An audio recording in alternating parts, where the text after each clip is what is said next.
Hi everybody, my name is Liz Reed and I'm one of the Adult Services Librarians at the Morrill Memorial Library in Norwood, Massachusetts. Today we are going to be doing a workshop in my kitchen. Normally I do this workshop at the library a couple times a year, but let's do it virtually today. We're going to be making our own hand salve because we're all washing our hands constantly these days, and I know my hands are starting to get dried out. I figure let's bring some comfort to friends and family with some nice homemade hand salve. The ingredients for the recipe I'm going to be showing you today either are already in your kitchen or you can get them online. So I'm going to introduce you to the ingredients first, and then we're going to get started making our hand salve. Okay, so what do we need if we're going to make our own hand salve?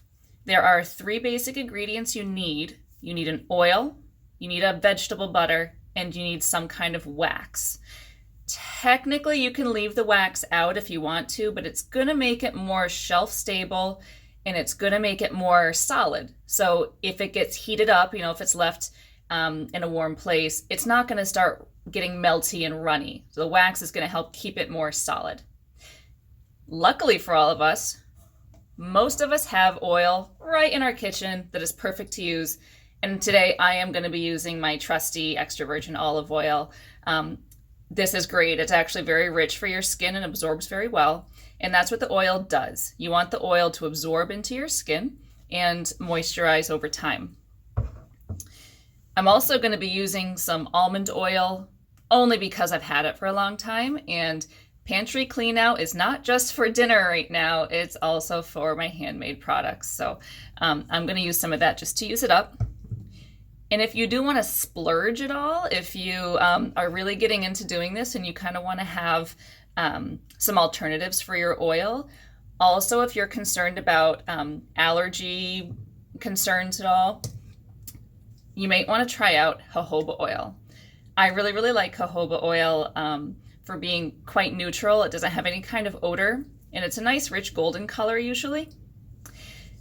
The other really cool thing to know about jojoba oil is that even though it's runny, and we would call this an oil, if you get down to the chemical level, it is technically a wax.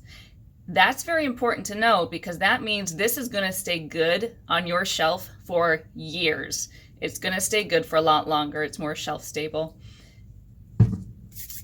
Okay, now our butters. Today I'm going to be using Shea Butter. Shea Butter is made from a nut, and this looks solid, but once you just rub and apply a little bit of heat, it starts to melt right away. That's going to be nice and rich in the hand salve.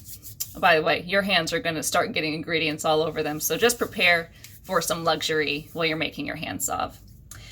And I'm almost out of Shea Butter, so just in case I run out, I have on hand some cocoa butter, just in case I need to make up the difference in the ratio. And you can see this is really hard. That's the cocoa butter. Raw cocoa butter is quite hard, and by the way, it smells delicious. It smells like chocolate.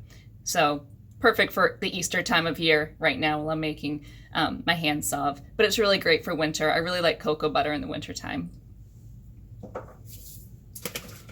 So we have our oil, we have our butter, now we need our wax.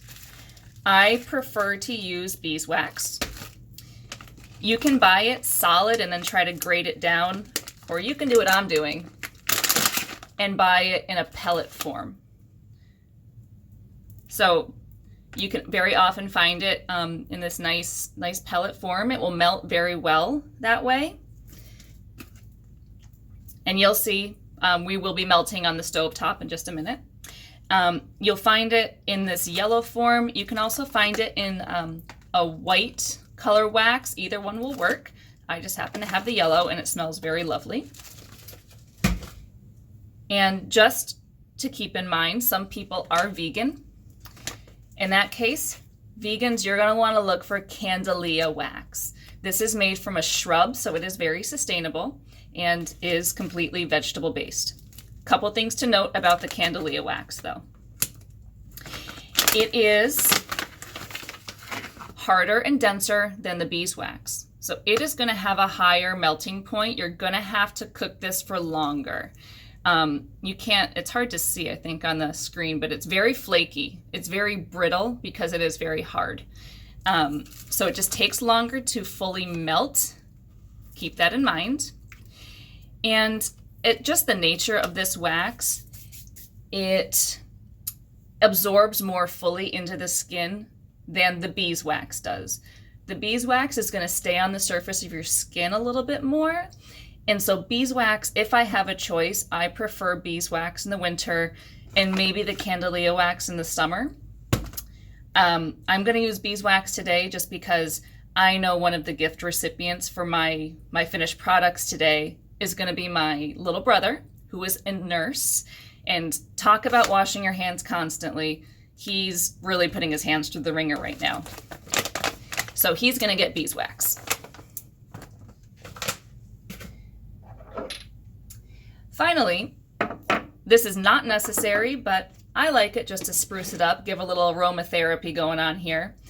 The very last step, and we'll show you that in a minute, you're going to be adding, if you want to, not required, essential oil. And essential oil here is just, like I said, for aromatherapy purposes. It does smell very nice, the hand salve, without the essential oils. It's going to mostly smell like beeswax and a little bit like shea butter, very subtle, gentle, warm smelling. I'm going to make a version that has lavender essential oil. I'm going to just get this closer to the camera so you can see the brand name if it will focus in. I got this at Whole Foods. I'm also going to make a version that kind of smells like baked goods. It's going to be clove and vanilla combination. I'll probably leave a little bit of it unscented as well, just in case, you know, he's giving it out as a gift to any of his coworkers in the hospital. They might not prefer an essential oil scent. Finally, we're going to need our trusty saucepan, glass measuring cup. This is a tablespoon measure, and silicone spatula. I think that's all we're going to need. We're going to be doing a double boiler system. I'm going to get that set up. We'll start adding our ingredients and get cooking. Okay, I've got about an inch or so, maybe an inch and a half of water in my saucepan here, and I've got this turned up to just over medium-high heat because we don't want to boil. We don't want to scorch the ingredients. We want this to be a gentle heat, but I'm a little bit lazy, so we're gonna kick the heat just a little bit to help melt that wax and that butter a little bit faster. If you have longer to do this sort of craft, if you're going to be in the kitchen for a while, you can do this over even lower heat. The point is that you want a nice, low, steady heat to melt your ingredients. While I'm waiting for that to warm up, I'll point out that you will need containers for your finished product. If you have a mold, you could do a lotion bar, and in that case, you'd use more wax. But today, I'm going to do a hand salve that would fit in a jar. Blue glass and amber glass are very good options for making your finished product. But plastic works just fine too. You can also find really nice metal containers that are kind of flat online. Those are nice. And honestly, reduce, reuse, recycle. I even save like facial moisturizer jars. And this little guy is here just for overflow today in case I overestimate it all, because that's happened before, believe me. Okay. So, what kind of a recipe are we looking at? The really good news about this is that it's very forgiving. If you add a little bit too much of one thing, just add a little bit of something else to even it out. Our general ratio is going to be 4 parts oil, 1 part butter, 1 part wax. So 4, 1, 1. Today, because I'm doing this in the springtime, I'm probably going to do just a little bit less wax. If I'm doing it in the wintertime, I'll actually cheat that wax a little bit higher because you're dealing with the cold and the wind burn, and it's nasty in the wintertime. So today we'll go 4, 1, and a little less than 1 in terms of our ratio. Let's add it to our glass measuring container.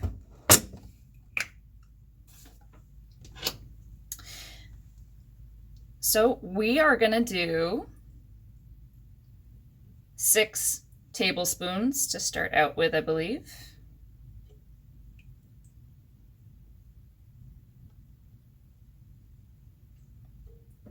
Now let's go 8. Let's make the math easier.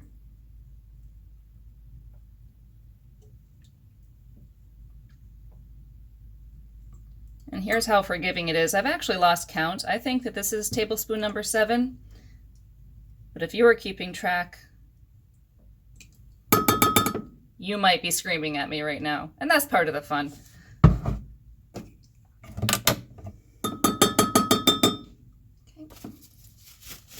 Okay.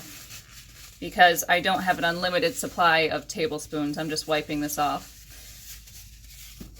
But if you have more than 1 tablespoon, go ahead and have more than 1 ready. So I think I put 8 tablespoons in of the oil, which would mean I need about 2 tablespoons, and this is not perfect. I'm not worrying about this being perfect within the spoon, because as I said, it's very forgiving, this recipe.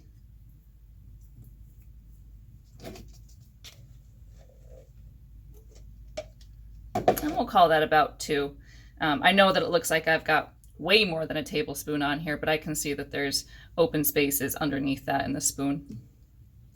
And again, forgiving recipe, as I said. Okay.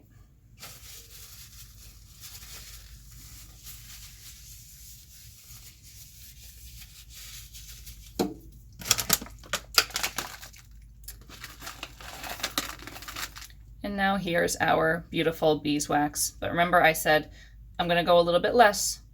So there's 1 tablespoon. And here's my partial 2nd tablespoon. I'm going to keep the wax and the butter handy though, because just in case I did miscount my oil, which is so possible, we'll have this nearby and we can add this if the consistency is looking like it might be a little off. And now I can see that the water's starting to get warmed up, and we're just going to set that in there. And turn up the heat just a little bit. We've got our silicone spatula, and just stir it a little bit. It doesn't look like a whole lot right yet. Doesn't look very appetizing at all, actually, but we'll get there. Okay, so about 6 minutes have passed since I put this on to simmer, and I'll show you where we are in just a moment, give you a little progress report. I turned down the heat because it is bubbling away now, and we don't need it to really boil, just simmer. So a lot of times people ask me how much these things cost. I hesitate to give you a price estimate only because if we've learned one thing in all this staying at home, self-isolation, and ordering everything online, it's that product prices can change pretty quickly. I'm going to say your most expensive items are probably going to be the shea butter, cocoa butter, and your essential oils, depending on how high-end you go for all of those things. If you can afford it, if you can help it, I would recommend going organic when you can. I think you're going to get a higher quality product. Look for the USDA organic seal on different products. And nowadays you actually can get pretty good little starter kits for your essential oils in little variety packs so that you can get some different options. Citrus, I'll say citrus is probably one of the most popular scents that have been requested in the workshops I've given at the library. I'm not using citrus today only because my little brother, the nurse, told me about the hand sanitizer they're using and how it smells like citronella. So I think right now he's maybe had enough of citrus sort of scents and the sharp sort of tangy scents right now. So we're gonna go soft floral and baked goods themed for our scents today. Let's see what else. I think let's maybe show you how our liquefying salve is going. All right. So it's starting to melt, but we definitely aren't there yet. This does take a few minutes, so, be prepared for that. But you can see that it is starting to look a little different and starting to melt. Also, during the break, I remembered I wanted to use up my almond oil. So I added that in and just about doubled the recipe in terms of the oil. So I added more shea butter, more beeswax, and got out a few more jars. Didn't I call that? Didn't I say I tend to overestimate my ingredients just a little bit? Well, truth. Truth and practice here. Okay, I'm going to check back in with you in just a few minutes after this is closer to being done. Okay, a few more minutes have passed. I have not been stirring constantly, so don't worry, I don't want to give you that impression. You can leave it for a couple minutes, come back and stir it again. We're about 15 minutes into our total cook time right now, and I wanted to give you a status update on our ingredients. So, hope you can see that. It's just about all melted. And sure enough, our wax, which is going to be the hardest of all the ingredients we put in there, is the last ingredient not totally melted. So keep going. Even though it's almost all melted, you're not done yet. So keep going even after you reach this point. Okay. So we have reached the point where it looks all melted. And when you get to this step, I recommend giving it just another 30 seconds or so, just to really make sure. I've learned from experience that we visually think that this is all melted. Just give it a little extra, just to be on the safe side. Now, we've done the double boiler system today.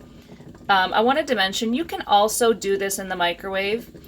Just leave the saucepan out of it, stick with your glass measuring cup, add the ingredients, just like we did today. And then heat it on 30-second increments, and it's going to melt the same way. First, the butter will melt into the oil, and then the wax will slowly start to melt. Do it in 30-second increments just to be safe. Make sure you don't explode everything all over your microwave. Now, I don't think that I can pour this and record at the same time, so I'm going to pour this into our jars, and I'll be back in just a moment. Okay, here we go. Safety first, trusty oven mitt, because this is going to be hot. And let's see how badly I overestimated our ingredients. Now, I haven't gotten rid of the saucepan, I've just put it off to the side, because if my ratio is off, I'm gonna wanna put this back on the heat. I'm not quite filling these all the way up, because I'm gonna be stirring in ingredients in a minute, and that ingredient is the essential oils. Boy, I am close. All right, I'm glad I got those extra containers, but we are in good shape, everybody.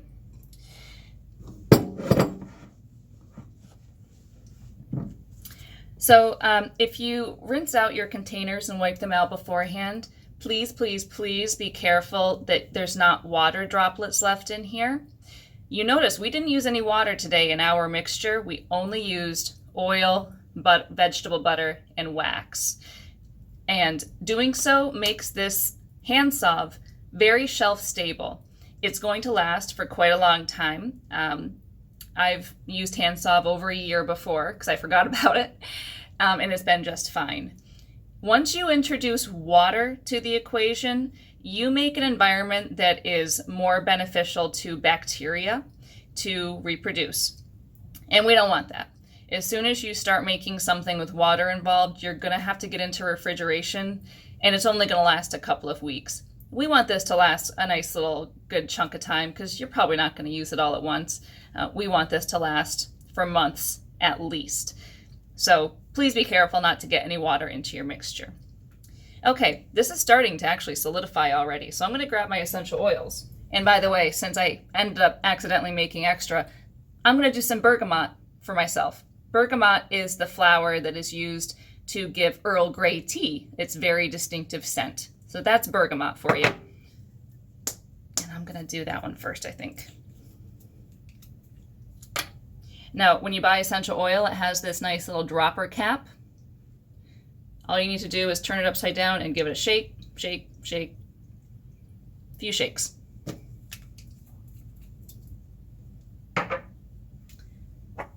That one's going to be for me. All right, let's do a lavender. Let's do 2 lavenders. I like lavender. It's very soothing. Lavender is not everybody's cup of tea, though. I understand that.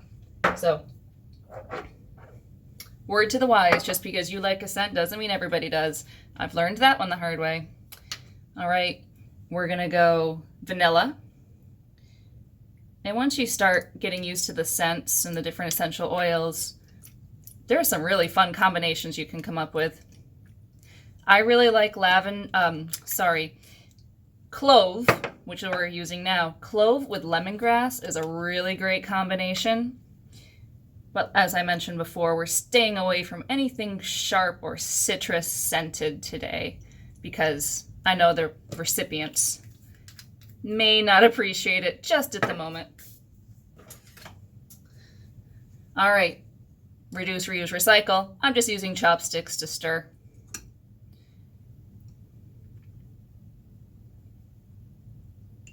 And look at this, it's already cooling off and starting to get solid. We like that.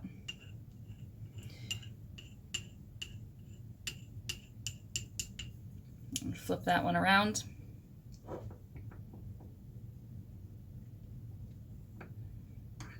It's pretty cool how quickly this stuff starts to set up. And those are my 2 lavenders, so I can use the same end of the stir stick. On here. Okay. I had an alarm that was about to go off because, hey, multitasking, I'm doing laundry too. Okay. Now, especially because I see this setting up on the stir stick already, I'm pretty confident this is going to be what I want. But just in case, especially since you're doing it for the first time, here's how you can tell if your jar of product is going to be what you want it to be at the end. Because if you want something a little more runny, you'd put a little more oil into it. If you want something more solid, you're going to put more wax into it. Here's how you can test. Take a trusty everyday spoon and dip it into the hand salve. Okay, coat the spoon, and that's already setting up. That's really great. I'm going to set this on the ramekin and put it in the freezer. Putting it in the freezer makes it set up faster than all the rest of this. Let's go do that. Okay, that won't take long. And while we're waiting, I'm going to actually just gently set this lid on each one of the containers because essential oil kind of wants to evaporate. That is one thing. Be careful with your essential oil that you don't just leave it hanging out open because essential oil does want to evaporate. The way they make essential oil is basically the same process as using a still. You start out with your flowers or whatever it is you're making the essential oil from. Kind of steam heat it within this contraption, and that steam evaporates up, trickles down. They separate out the oil from the water, and that's how you get your essential oil. So it's very prone to evaporation, and that's why I don't want to lose any potency out of these lovely homemade hand salves. So I'm just gently putting the covers back on. Let's go check our spoon. All right, this probably could have stayed in there a little bit longer, but I can see that it is pretty hand salve-like. Just get a little bit off the tip there. go ahead and rub it around. Is that what you're going to want for your finished product? Now, I do want to make sure this is something that, you know, is going to absorb well into people's skin. And beeswax isn't as important right now because it's not winter time. In the winter, I might actually do this again with more wax, but remember, I used less wax at the beginning, so that's why this is just a little bit softer as a product. One more word to the wise about essential oil. I recommend always making sure it's diluted in something else before you put it directly on your skin. The only exceptions to that would be lavender oil and tea tree oil. Tea tree is actually really great if you have any pimples. It helps clear up your skin. And that's just because these are really, really potent products. If you're going to use it on your skin, please, please, please dilute it in something first, just like we did today. For the most part, don't put them directly on your skin, just to be on the safe side. Okay, everybody, I hope you enjoyed that. And I hope you go forth and use your powers of DIY crafting for good, and that you make some nice little gifts for the people in your life that you care about. If you have any questions, you can reach me at the Moore Memorial Library. Email or any other kind of virtual communication is going to be best right now because I'm obviously not in the library building. If you visit our website, norwoodlibrary.org, there's a ref chat feature right on the website. Feel free to send us a chat. There should be somebody staffing that ref chat on weekdays, 9 to 5. But if we miss your message, we will get back to you about it. So that might be the best way to ask a question to get in touch with us. All right, everybody stay safe and enjoy your brand new homemade hand salve. Bye.